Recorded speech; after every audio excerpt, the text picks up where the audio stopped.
In a small village buried beneath endless gray clouds, there lived a young boy named Zayan. Every morning, before the rest of the village had even opened their eyes, Zayan would climb to the roof of his little home and stare up at the sky. He didn't know exactly what he was looking for, but something deep inside him told him that the sky was supposed to look different. The elders of the village spoke of a time, long ago, when golden light would pour down from above and warm the earth beneath their feet. They called it sunlight, but to Zayan, sunlight was nothing more than a word, a beautiful, impossible word that lived only in stories. His mother would often find him sitting there, eyes wide open, searching the gray. "Come down, Zayan," she would say softly, brushing the hair from his forehead. "There is nothing up there." But Zayan always shook his head. "There has to be, Mama," he would whisper.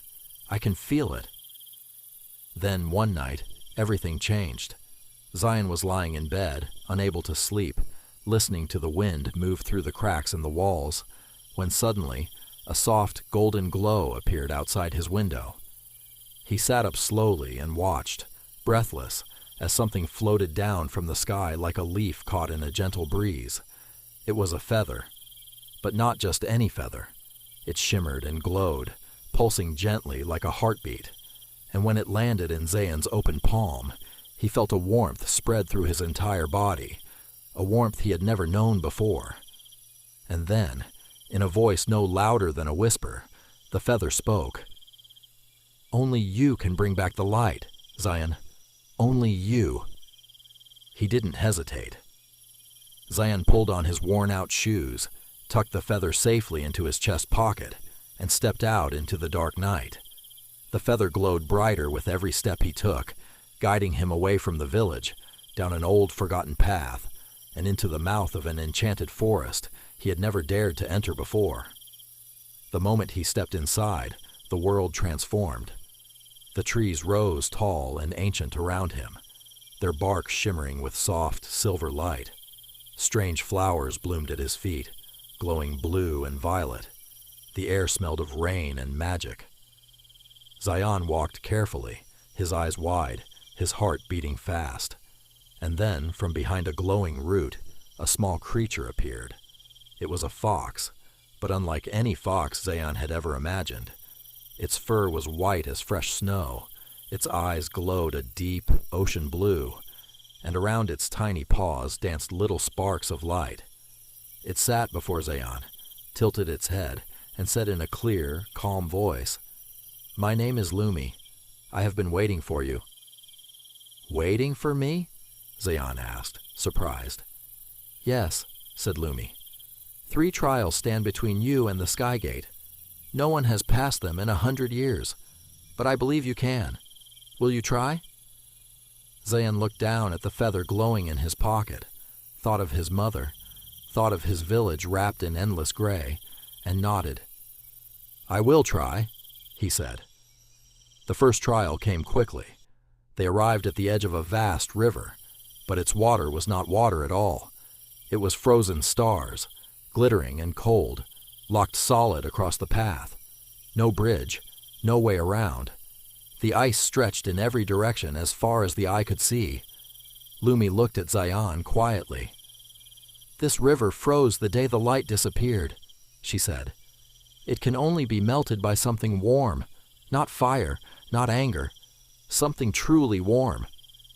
Zayan stood at the edge, thinking hard, and then he remembered his mother's lullaby, the one she had sung to him every night since he was small. He closed his eyes, took a deep breath, and began to sing, softly at first, then stronger, his voice rising into the cold air, and slowly, beautifully, the ice began to crack. Golden light seeped through the fractures.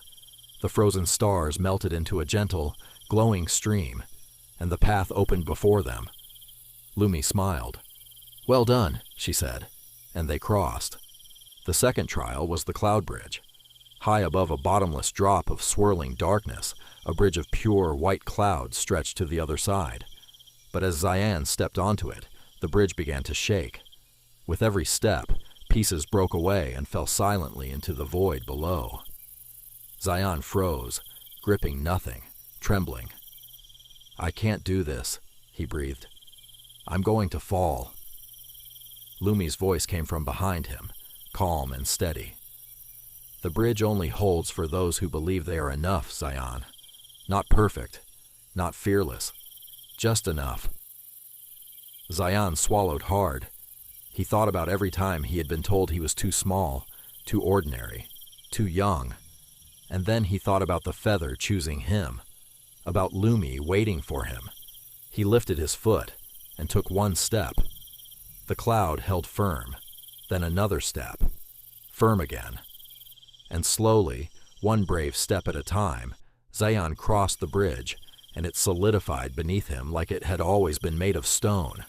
The third trial was the most frightening of all. As they entered a dark, twisted garden, massive shadow wolves emerged from the trees, snarling, circling, their eyes burning red. They were enormous, and there were dozens of them. Zayan reached for a stick on the ground, ready to fight, but Lumi stepped in front of him. "No," she said gently. "Look at them, Zayan. Really look." Zayan looked, and past the snarling, past the red eyes, he saw something else. He saw that they were afraid. Their fur was dark because no light had ever touched them. They had been living in this garden, in this darkness, for 100 years. Zayan lowered the stick. He reached into his pocket and pulled out the glowing feather. He held it out toward the nearest wolf, not as a weapon, but as a gift. The wolf sniffed it, stepped closer, and the moment the light touched its fur, something extraordinary happened. The darkness melted away. The wolf transformed, its body dissolving into a burst of golden stars that floated up into the sky.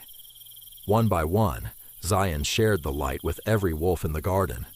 One by one, they became stars. When the last wolf was gone, the garden bloomed with flowers of every color, and the sky above them shimmered. At last, Zayan and Lumi climbed to the peak of a great floating mountain, and there it stood, the Sky Gate. It was massive and ancient, built from solid beams of sunlight that had been locked away for 100 years. There was no handle, no keyhole, no latch, just a single small hollow in the center, exactly the shape of a feather. Zayan reached into his pocket. The feather glowed brighter than ever before, warm against his fingers. He stepped forward and pressed it gently into the hollow. For one long moment, nothing happened. And then, with a sound like 1,000 bells ringing at once, the gate burst open. Golden light poured out in every direction, rushing across the sky like a wave, flooding the clouds, breaking them apart, pouring down onto the world below. Zayan shielded his eyes, and when he opened them, he saw sunlight for the very first time. It was more beautiful than any word could describe. When he returned to his village, he found everyone standing outside, faces turned upward, eyes full of tears, hands reaching toward the warmth, falling down on them for the first time in a century. Children laughed, elders wept, and through the crowd, his mother came running, and she held him so tightly he could barely breathe. "I knew it," she whispered into his hair. "I always knew it was you." Zayan looked up at the sky, the bright, golden, impossibly beautiful sky, and smiled. Somewhere above, a tiny white fox with blue, glowing eyes looked down at him one last time, and then Lumi faded into the light, leaving behind just one thing, a single glowing feather, drifting slowly down, landing once again in Zayan's open hand. He closed his fingers around it gently, because some magic, once found, you never let go.